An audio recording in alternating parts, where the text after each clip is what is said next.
Te doy la bienvenida al podcast Mondo Música. Mi nombre es Juan Fontán y lo que quiero es entretenerte y ayudarte a conocer lo que hay en torno a la música.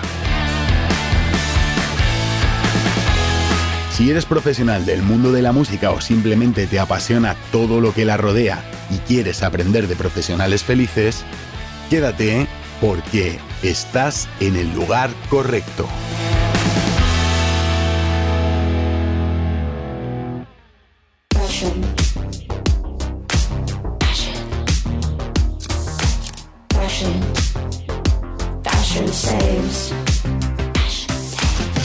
Muy buenas, en este primer episodio de Mondo Música lo primero es darte la bienvenida y agradecerte que estés aquí después del tráiler, que si no lo has escuchado te lo recomiendo. Espero que te guste el episodio y que te suscribas. Bueno, y tal y como reza el título del episodio, formas de producir música, pues de eso voy a hablarte hoy. Así que comenzamos. Este episodio estuve a punto de grabarlo con un invitado, pero me di cuenta de que podíamos divagar de más, y como tiene miga, voy a hacerlo solo. Quiero que queden claros los conceptos para que sepas cómo se hacen las cosas y no descartes formas de producir menos convencionales que tienen sus ventajas. Pero claro, para empezar bien, quiero hablarte primero sobre la evolución de la producción musical a lo largo de la historia desde sus orígenes, luego sobre la captación del sonido con los micrófonos y después sobre las maneras en que se puede grabar. Por fin concluiré sobre las formas de producir música que hay, con sus filosofías de trabajo, y cerraré el episodio con una forma poco conocida de producir que es una pasada. Espero no ser muy impreciso para que entiendas todo guay.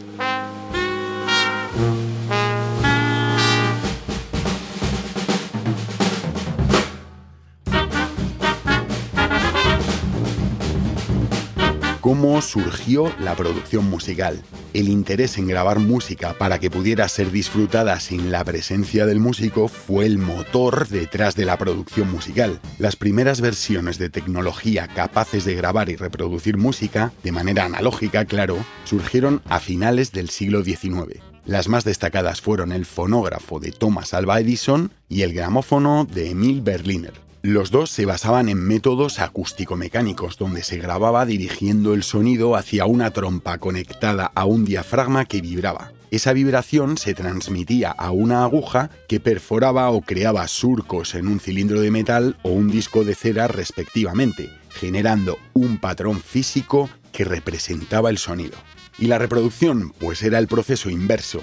Estos sistemas eran muy simples en comparación con la tecnología de alta fidelidad actual y daban una calidad sonora pobre. El gramófono, el de los discos de cera, fue el que ganó en popularidad sobre el fonógrafo, el cilindro metálico, por su mejor capacidad de almacenarse, una estandarización de formato que facilitaba la compatibilidad entre los modelos de reproductores que surgieron y, sobre todo, una replicación en masa más sencilla. Los discos de 10 pulgadas, que pasaron de ser de cera a pizarra del gramófono, eran de una sola cara y tenían una duración de unos 4 minutos, lo que suponía que las canciones más largas debían dividirse en varios discos. ¿No te parece curioso que esa física del formato de entonces de alguna manera siga influyendo en la duración de muchas canciones comerciales hasta el día de hoy? Como dato curioso, el gramófono es el símbolo que representa los premios más importantes de la industria musical, los Grammy. Las estatuillas para los premiados son una réplica de un gramófono de 9 pulgadas de alto y hechas en zinc y chapadas en oro. De hecho, antaño se llamaban Gramophone Awards o premios gramófono. ¿Cómo se grababa la música entonces? Una banda se disponía delante de la trompa del gramófono con todos sus intérpretes reflexionando cómo se percibirían todos en la proporción deseada y tocaban en vivo a la vez. Por eso los instrumentos que tenían un sonido más tenue perdieron notoriedad en estas grabaciones del gramófono. El contrabajo, por ejemplo, se reemplazó bastante por la tuba en estas producciones. En la década de los años 20 del siglo XX surgieron dos avances potentes para la producción musical: el primer micrófono de condensador y la grabación magnética en cinta abierta. Estos avances representaron un salto importante en la calidad del sonido y en la relación señal-ruido, ofreciendo una señal más potente y reduciendo considerablemente el ruido de fondo. A finales de la década de 1940 se introdujo en el mercado el LP de microsurco, o más conocido como vinilo. Hasta los más jóvenes conocéis este formato. A pesar de que su alta fidelidad puede ser superada por los formatos digitales, el vinilo sigue a tope gracias a la apreciación de muchos audiófilos por su característico sonido cálido. Además valoran la experiencia física de manipular los discos, el acto de coleccionarlos, el arte de las portadas y en general la nostalgia que evocan. El avance del vinilo entonces fue la bomba en términos de formato. Compara los 25 minutos por cara de un LP con los 4 minutos de una sola cara del gramófono. En la década de los 50 hay otro avance bestial y es que se introduce en el juego de la producción musical la grabación multipista. Bestial por dos cosas: permite grabar y regrabar diferentes pistas por separado y se crea la edición como parte del proceso de producción musical. Durante los años 60 surgen las mesas de mezclas en la grabación, que representan otro hito importante, porque permiten el control y equilibrio de esas señales de audio. Además se inicia la era del estéreo, aunque al principio la tecnología era bastante tosca. Imagínate que en sus comienzos solo había izquierda total o derecha total. En el 63 se lanza al mercado el cassette como una alternativa al vinilo. Este formato de bajo coste y portátil ganó mucho en popularidad, tanto para grabaciones amateur de maquetas como para los consumidores, ya que además de reproducir música, permitía replicarse en casa.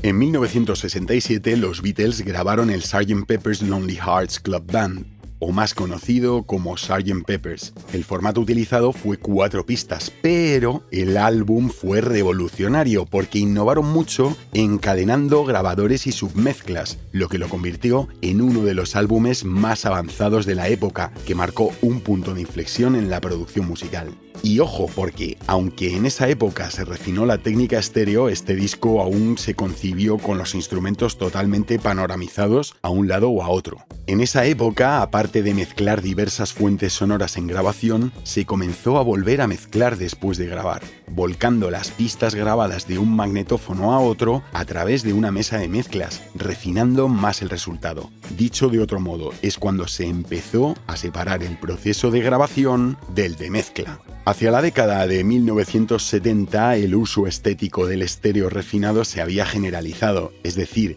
había elementos centrales, semilaterales o totalmente laterales, e incluso se comenzó a panoramizar elementos de un modo dinámico, es decir, con desplazamientos de un lado a otro. Un ejemplo un poco radical es You Are the Sunshine of My Life de Stevie Wonder, canción en la cual interviene un Hammond Leslie que está vibrando de un lado a otro durante todo el tema.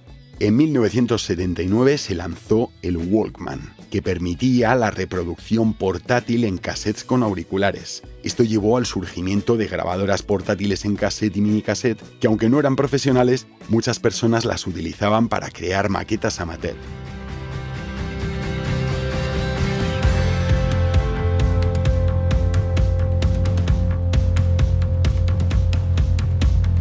En la década de 1980 se produjo la revolución de calidad en formato más duradera de la industria con la introducción del CD. Es verdad que cada vez se venden menos, pero piensa que su calidad, el muestreo de 44,1 kHz y los 16 bits de resolución en estéreo sin compresión de datos, sigue manteniéndose como formato de masterización más de 4 décadas después. En 1983 nació el estándar MIDI, que es un lenguaje utilizado por algunos instrumentos musicales y ordenadores para comunicarse entre sí.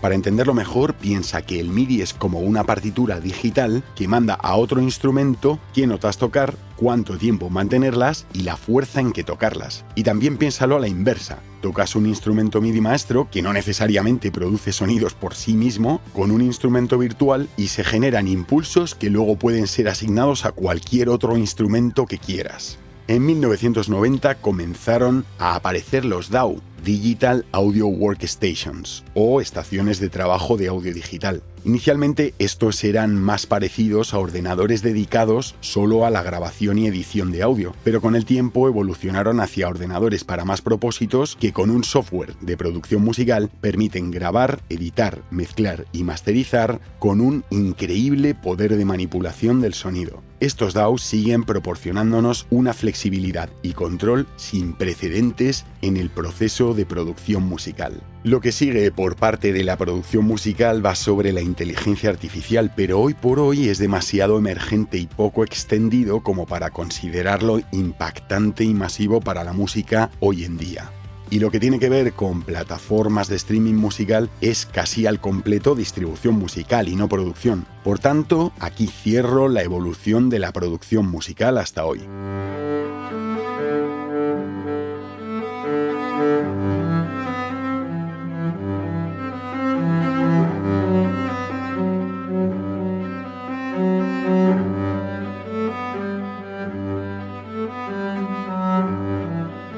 Ahora voy a explicarte algo de la captura del sonido para darle también cierto espectro general. ¿De qué maneras se puede captar la música desde el punto de vista de los micrófonos u otros transductores? Principalmente de dos maneras, mediante técnicas de microfonía generales y técnicas cercanas o individuales. Con las técnicas generales se captura la música de manera amplia, es decir, se recoge el sonido de todos los músicos con micrófonos distantes y se mezcla de una forma acústica similar en concepto a como se hacía en el gramófono.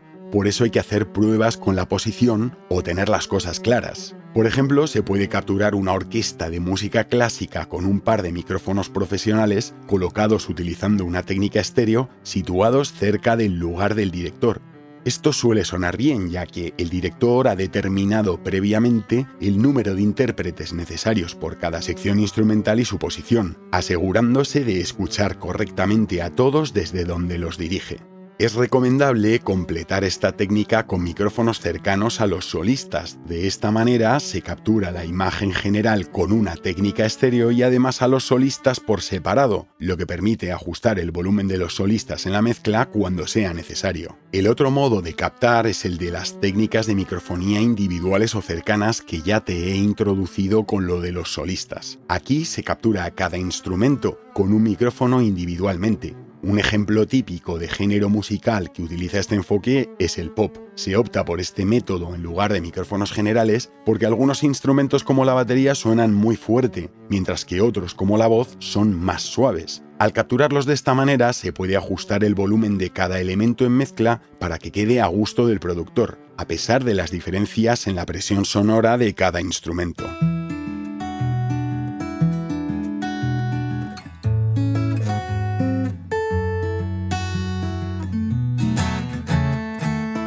Tras explicarte los métodos de captación con micrófonos generales o cercanos, voy a detallarte los modos de grabación disponibles. Es importante tener en cuenta que estos modos de grabación no son los métodos de producción musical en sí. Entonces comienzo por la grabación de una mezcla o suma. Aquí todos los micrófonos se conectan a una mesa de mezclas y se graba lo que se mezcle en ese momento y para ese entorno específico. Esta grabación es destructiva, lo que significa que una vez que se ha grabado la mezcla directa, no se pueden separar sus elementos para su edición, regrabación o remezcla, con la calidad requerida por los estándares actuales de la producción musical. ¿Para qué se puede utilizar entonces la grabación de una mezcla?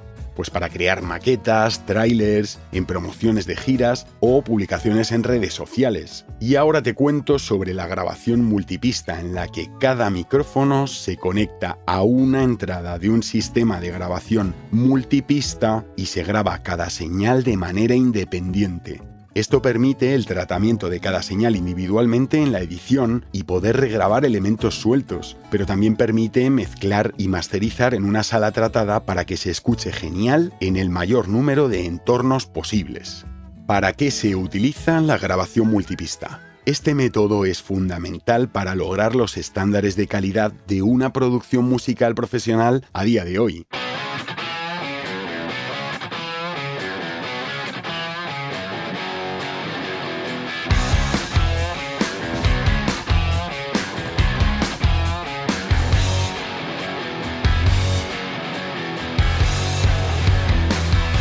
Y ahora que ya te he contado las maneras de captar el sonido con micros generales e individuales y las de grabarlo en modo suma y en modo multipista, voy a contarte por fin los métodos de producción musical: el modo multitoma o multisesión, el modo a banda completa y una combinación de los dos o método mixto. Primero te cuento de qué va cada método de producción y luego los usos y pros de cada uno. El método de producción multitoma o multisesión se da en entornos de estudio. Se graba a cada músico en sesiones y hasta en lugares diferentes. Te voy a poner un ejemplo para que lo veas más claro. Los 2 primeros días se graban las baterías del álbum en un estudio, se monta, se microfonean, se graba y se desmonta. El tercer día se graban los bajos en ese mismo estudio. El cuarto día se decide grabar guitarras en un estudio más pequeño especializado en guitarras. Y el quinto día se graba en casa del productor, que tiene una salita acondicionada y con buen equipo, las voces. Este método multitoma es para todo tipo de estilos musicales en los que no se necesite que los músicos interpreten a la vez, como sí sucede en la música clásica en formato medio o grande, por ejemplo. Luego está el método a banda completa, que se puede dar en entornos de estudio o en entornos de directo y, como su propio nombre indica, se graba en una misma sesión a todos los músicos tocando a la vez y en un sistema multipista.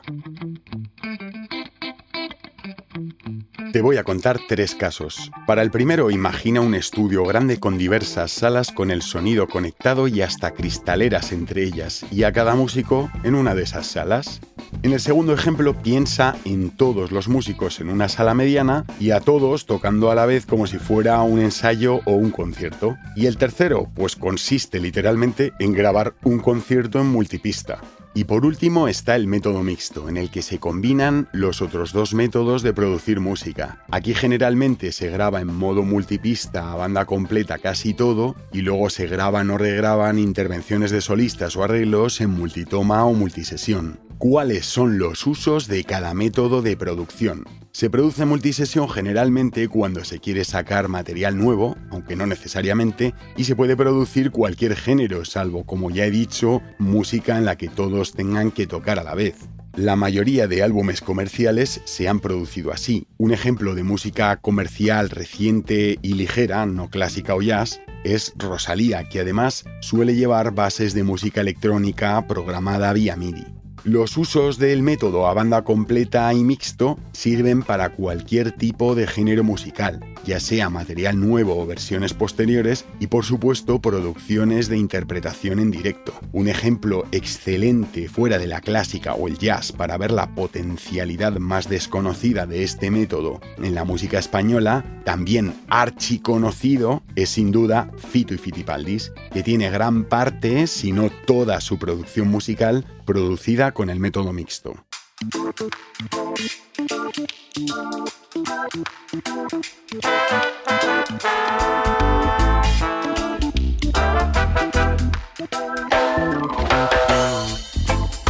Te cuento los pros del método multisesión.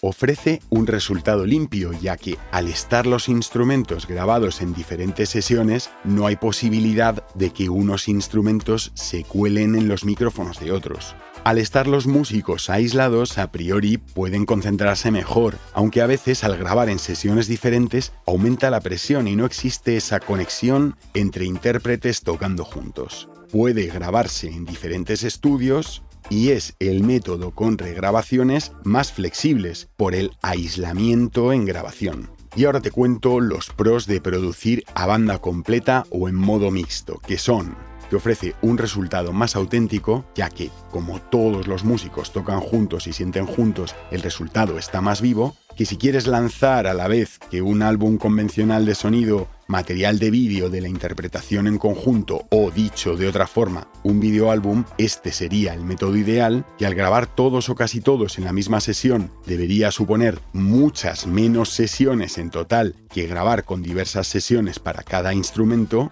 que tiene todo el sentido para versiones de trabajos anteriores y de otros autores, y que se puede aprovechar para hacer la grabación con público, como por ejemplo en un concierto. Bueno, y una vez terminados los métodos de producción musical, voy a hacer un sumario de todo lo que hemos visto hasta ahora. Que hay dos modos de captar los instrumentos con micrófonos generales e individuales. Que hay dos formas de grabar música, que son la grabación de una mezcla o suma o la grabación multipista. Y luego que hay tres métodos para producir música: el método multitoma o multisesión, el método a banda completa y el método de producción mixto o la combinación de los dos anteriores.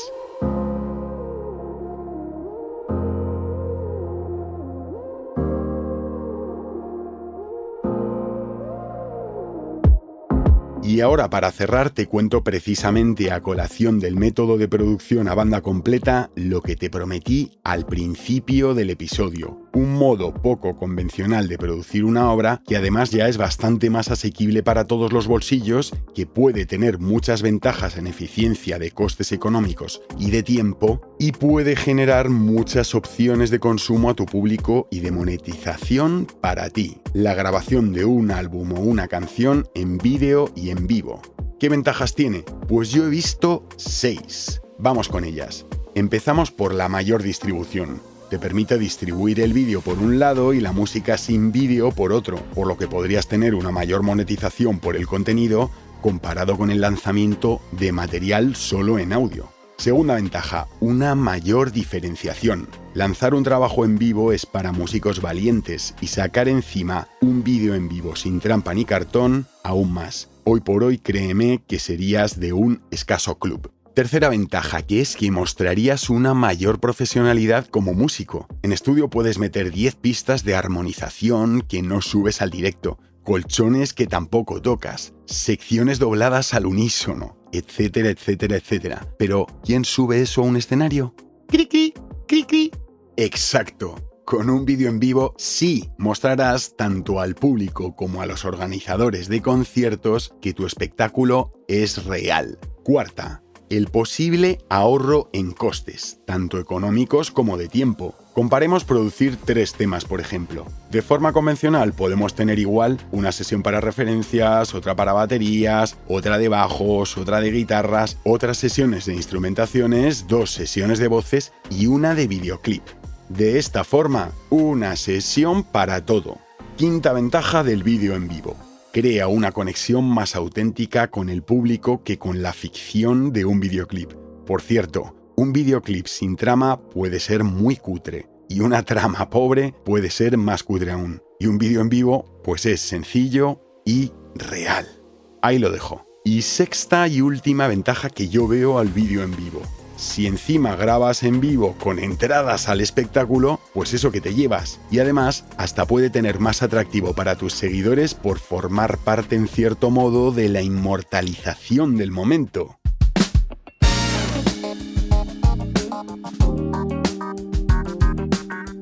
¿Y a qué artistas puede estar dirigido este tipo de producción del vídeo en vivo? Pues a artistas que tengan creaciones interpretables en directo como proyectos emergentes, ya que prácticamente nadie en sus inicios se atreve a lanzar así, con lo cual, si es tu caso, que sepas que te diferenciarías con fuerza desde el principio. Proyectos estancados. Imagina que estás en una etapa en la que tienes sequía creativa. Un momento ideal para refrescar tu presencia sin forzar tu creatividad es sin duda haciendo versiones en vivo de material propio ya lanzado hace tiempo. Proyectos consagrados. Sin duda es ideal para demostrar por qué sigues donde estás con un directo en vídeo valiente y demoledor.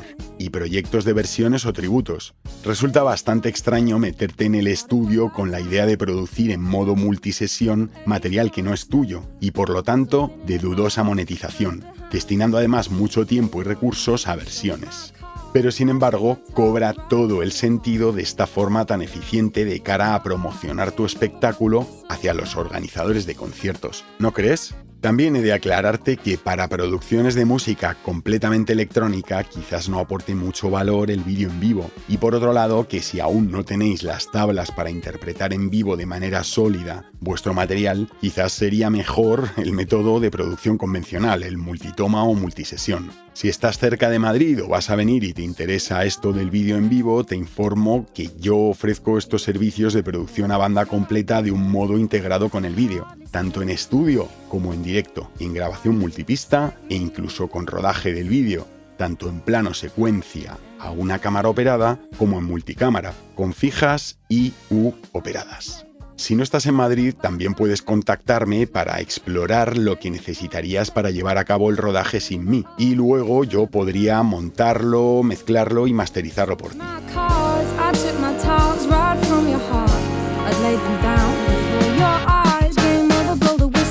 Bueno, por fin ha terminado este primer episodio de Mondo Música. Espero que hayas disfrutado como yo, que te haya aportado mucho conocimiento y además que te haya entretenido. Ya sabes que me ayudas a continuar si te suscribes, me calificas con 5 estrellas, reseñas positivamente y compartes. Yo ya me despido por hoy. Gracias por quedarte hasta el final y nos vemos en el próximo episodio de Mondo Música. ¡Hasta pronto!